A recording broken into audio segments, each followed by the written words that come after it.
ನೀವು ನೋಡ್ತಾ ಇದ್ದೀರಾ CBT ಕನ್ನಡ ಟಿವಿ. ಆಣಿಗೇರಿಯಲ್ಲಿ ಮಾಜಿ ಸಚಿವರಿಂದ ರೈತ ಭವನ ಉದ್ಘಾಟನೆ ಸಮಾರಂಭ ಜರುಗಿತು. ಧಾರವಾಡ ಜಿಲ್ಲೆ ಆಣಿಗೇರಿ ತಾಲೂಕಿನಲ್ಲಿ ನೂತನ ರೈತ ಭವನವನ್ನು ಮಾಜಿ ಸಚಿವ ಶಂಕರ ಪಾಟೀಲ್ ಮುನಿಯನಕೊಪ್ಪ ಇವರು ಉದ್ಘಾಟಿಸಿ ಮಾತನಾಡಿದರು. ಹೌದು, ನಾವು ಎಲ್ಲರೂ ರೈತನ ಮಕ್ಕಳು. ನಾವು ಒಟ್ಟಾಗಿ ಸೇರಿಕೊಂಡು ಮಾದಾಯಿ ಕಳಸಾ ಬಂಡೂರಿಯಲ್ಲಿ ಈಗಾಗಲೇ ಸಾಕಷ್ಟು ಹೋರಾಟಗಳನ್ನು ಮಾಡಿದ್ದು, ಇನ್ನು ಮುಂದೆ ಅದರ ಬಗ್ಗೆ ಧ್ವನಿ ಎತ್ತದಾಗಿ ಹೇಳಿದ್ದರು. ಈ ವೇಳೆಯಲ್ಲಿ ಆಣಿಗೇರಿ ದಾಸೋಹ ಮಠದ ಪೂಜ್ಯರಾದ ಶ್ರೀ ಕುಮಾರೇಶ್ವರ ಸ್ವಾಮೀಜಿ ಮಾತನಾಡಿ, ನಾವು ಕಳಸಾ ಬಂಡೂರಿ ಜಾರಿಗೆ ಆಗುವವರೆಗೂ ನಿಮ್ಮ ಬೆನ್ನ ಹಿಂದೆ ಇರುತ್ತೇನೆ ಎಂದರು. ಈ ಕಾರ್ಯಕ್ರಮಕ್ಕೆ ಆಗಮಿಸಿದ ವಿವಿಧ ತಾಲೂಕಿನ ರೈತ ಮುಖಂಡರಿಗೆ ಹಾಗೂ ರೈತರಿಗೆ ಹಸಿರು ಶಾಲ್ ಹೊದಿಸಿ ಸನ್ಮಾನಿಸಿ ಗೌರವಿಸಿದರು. ಈ ಸಂದರ್ಭದಲ್ಲಿ ಸಂಘದ ಅಧ್ಯಕ್ಷ MP ಹೂಗಾರ ಭಗವಂತಪ್ಪ, ಪುಟ್ಟಣ್ಣರವರ ಈರಣ್ಣ, ಮಳಗಿ ಬಸವರಾಜ, ಯೋಗಪ್ಪನವರ, ಗಂಗಾಧರ, ಧರಣಂನವ, ಸಾವಿರಾರು ರೈತರು ಇನ್ನಿತರರು ಈ ಕಾರ್ಯಕ್ರಮದಲ್ಲಿ ಪಾಲ್ಗೊಂಡಿದ್ದರು. ನಮ್ಮೆಲ್ಲರಿಗೂ ಒಂದು ನೆನೆಸುವಂತ ವಿಚಾರ ಮಾಡಿದ್ದಾರೆ. ಆ ಒಂದು ವಿಚಾರ ಅವರಿಗೆ ನಮ್ಮ ಅಣ್ಣಿಗೇರಿಯ ಸಮಸ್ತ ರೈತ ಹೋರಾಟಗಾರರು ಮತ್ತು ಎಲ್ಲ ಕೃಷಿ ಕೂಲಿಕಾರರ ಹೃತ್ಪೂರ್ವಕವಾಗಿ ಮತ್ತೊಮ್ಮೆ ಅರಿವು ಸಲ್ಲಿಸಿ ಅವರನ್ನು ಸ್ವಾಗತ ಕೊಡ್ತೇವೆ. ಅದೇ ರೀತಿ ನಮ್ಮ ಪಕ್ಷಾತೀತ ರೈತ ಹೋರಾಟ ಸಮಿತಿಯ ಅಧ್ಯಕ್ಷರಂತ ಜಯರಾಜ್ ಹೋಗಾರ್ ಅವರನ್ನು ಸ್ವಾಗತ ಕೊಡ್ತೇವೆ. ಅದೇ ರೀತಿ ಈ ಒಂದು ನಮ್ಮ ಪಕ್ಷಾತೀತ ನಿರಂತರವಾಗಿ 10 ವರ್ಷದ ನಮಗೆ ಬೆನ್ನೆಲುಬಾದಂತ ಸಮ್ಮುಖನ ಗುರ್ಕರನ್ನು ಮತ್ತೊಮ್ಮೆ ಸ್ವಾಗತ ಕೊಡ್ತೇವೆ. ಅದೇ ರೀತಿ ಈ ಒಂದು ನಾವು ತಾಲೂಕಿನ ನಮ್ಮ ಹೋರಾಟಗಾರಂತ ಲೋಕನಾಥ್ ಹೆಂಸೂರನ್ನು ಸ್ವಾಗತ ಕೊಡ್ತೇವೆ. ಈ ಒಂದು ಮುಖ್ಯ ಘಟ್ಟ ಅಂತಂದ್ರೆ ಮಲಪ್ರಭೆಗೆ ಮಾದಾಯಿ ನದಿಯ ಜೂನ್ ವಿಷಯದಲ್ಲಿ ನಿರಂತರವಾಗಿ 25-30 ವರ್ಷದ ಒಂದು ಅವರ ಏನು ಹೋರಾಟ ಇದ್ದು ಅದನ್ನು ಇನ್ನು ಕೆಲವೇ ಒಂದು ದಿನದಲ್ಲಿ ಮಾಡಿ ಅಲ್ಲಿಂದ ಈ ಒಂದು ರೈತ ಹೋರಾಟ ಸಮಿತಿ ಪ್ರಾರಂಭ ಆಯಿತು.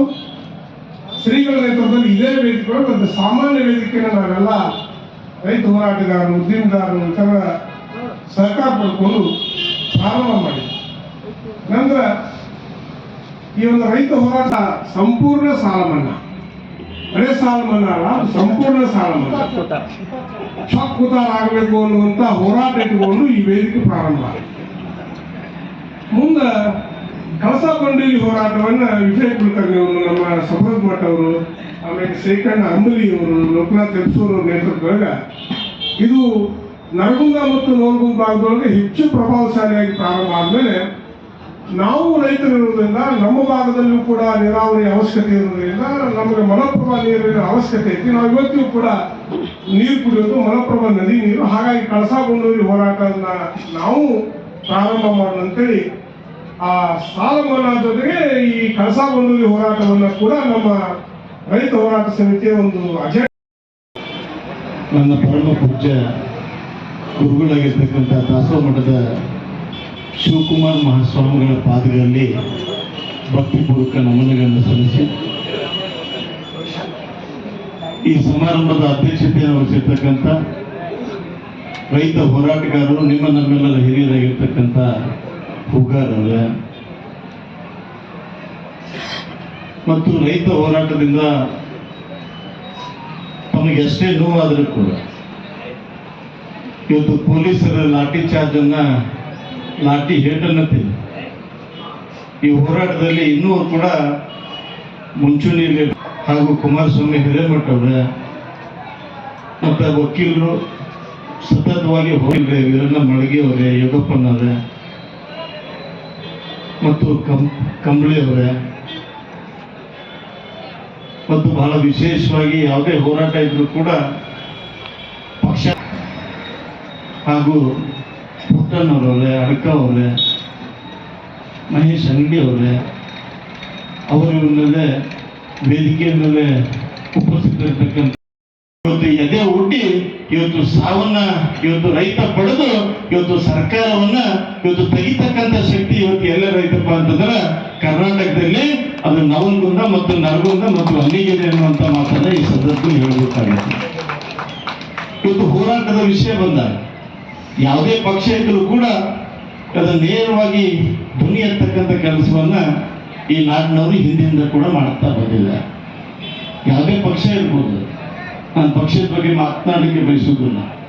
ಆದರೆ ರೈತರ ಸಮಸ್ಯೆ ಬಂದಾಗ ಇವತ್ತು ಧ್ವನಿ ಎತ್ತಕ್ಕಂಥದ್ದು, ಅದಕ್ಕೆ ಎದೆ ಒಡ್ಡಿ ಇವತ್ತು ಹೋರಾಟ ಮಾಡ್ತಕ್ಕಂಥ ಒಂದು ಕಿಚ್ಚು ಇವತ್ತು ಕೂಡ ಈ ನಾಡಿನಲ್ಲಿ ಇರ್ತಕ್ಕಂಥದ್ದು. ಇವತ್ತು ಈ ನಾಡಿಗೆ ತನ್ನದೇ ಆಗಿರ್ತಕ್ಕಂಥ ಒಂದು ಕೊಡುಗೆ, ತನ್ನದೇ ಆಗಿರ್ತಕ್ಕಂಥ ಒಂದು ಇತಿಹಾಸ ಇರ್ತಕ್ಕಂಥದ್ದು. ಇವತ್ತು ಈಗಾಗಲೇ ಕಳಸಾ ಬಂಡೂರಿ ಬಗ್ಗೆ ಬಹಳ ಜನ ಮಾತನಾಡಿದ್ದಾರೆ. ಇವತ್ತು ಅನೇಕ ರಾಜಕೀಯ ಮುಖಂಡರು ಇವತ್ತು ಬೆಳೆ ಪರಿಹಾರವನ್ನು ಪಡಿತಕ್ಕಂಥ ಸಂದರ್ಭ ಇರ್ಬೋದು, ಕುಡಿ ನೀರಿನ ಸಂದರ್ಭ ಇರ್ಬೋದು, ಹೊಲಕ್ಕೆ ನೀರು ಬರ್ಬೇಕನ್ನುವಂಥ ಸಂದರ್ಭ ಇರ್ಬೋದು. ಸ್ವಾಗತಿಸ್ತಾ ಈ ವೇದಿಕೆಯಲ್ಲಿ ತಾವು ಬರ್ಬೇಕಂತೇಳಿ ವಿನಂತಿಯನ್ನು ಮಾಡ್ಕೊಳ್ತಾ ಇದ್ದೇವೆ.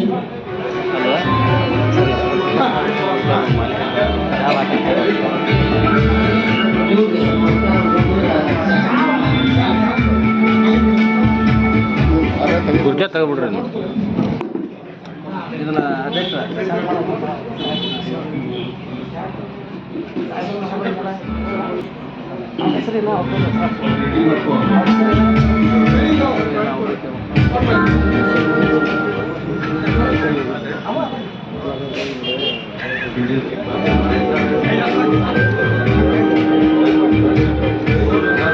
ಈ ವೇದಿಕೆಗೆ ರೈತ ಹೋರಾಟ ಸಮಿತಿಗೆ ಆಗಮಿಸಿರ್ತಕ್ಕಂಥ ಮಾಜಿ ಸಚಿವರಾಗಿರ್ತಕ್ಕಂಥ ರೈತ ಹೋರಾಟದಿಂದ ಹೇಳ್ರಿ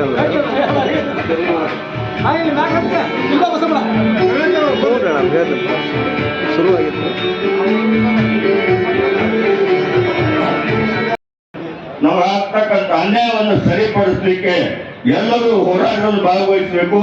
ಈ ಹೋರಾಟದಲ್ಲಿ ಅತಿಗಣನೆ ಮಾಡಿದ್ರೆ ಒಮ್ಮಿಗೆ 1,30,30,30,000 ಅತಿಗಣನೆ ಮಾಡಿದ್ರು.